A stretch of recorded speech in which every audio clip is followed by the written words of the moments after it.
विधान परिषदेमधील काँग्रेसचे गटनेते आमदार सतेज पाटील आणि माजी आमदार ऋतुराज पाटील यांच्या पाठपुराव्यामुळं नेहरू नगरमधील ओपन स्पेसच्या संरक्षक भिंतीसाठी खासदार इम्रान प्रतापगढी यांच्या फंडातून 10 लाख रुपयांचा निधी मंजूर झालाय.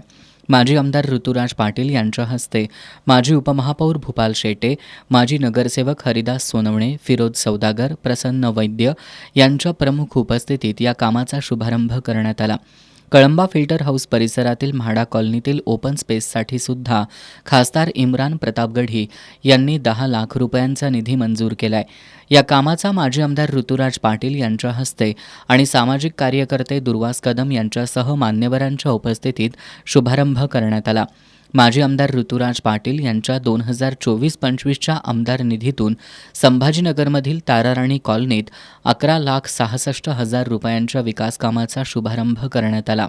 यावेळी काँग्रेसचे शहराध्यक्ष सचिन चव्हाण उपस्थित होते. यावेळी माजी आमदार ऋतुराज पाटील यांनी नागरिकांना आवश्यक सेवा सुविधा मिळाव्यात म्हणून जास्तीत जास्त निधी आणण्यासाठी आम्ही सातत्यानं प्रयत्न करत असून विकास कामांमध्ये कोणतीही कसूर ठेवली जाणार नसल्याचं सांगितलं.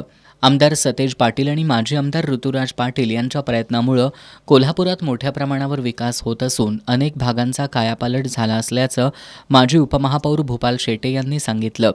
या विकास कामांच्या शुभारंभावेळी अशोक माळी, समीर देसाई, मंदार यादव, अनिरुद्ध भुरके, शहाजी खोपडे, मदन कोथळकर, अनिल शिंदे, रवी गावडे, रवी आवळे, राऊत महाराज, किशोर यादव, संदीप सरनाईक, युवराज पाटील, उमेश पाडळकर, रोहित गाडीवड्डर, अभिजित चरापले यांच्यासह परिसरातील नागरिक मोठ्या संख्येनं उपस्थित होते.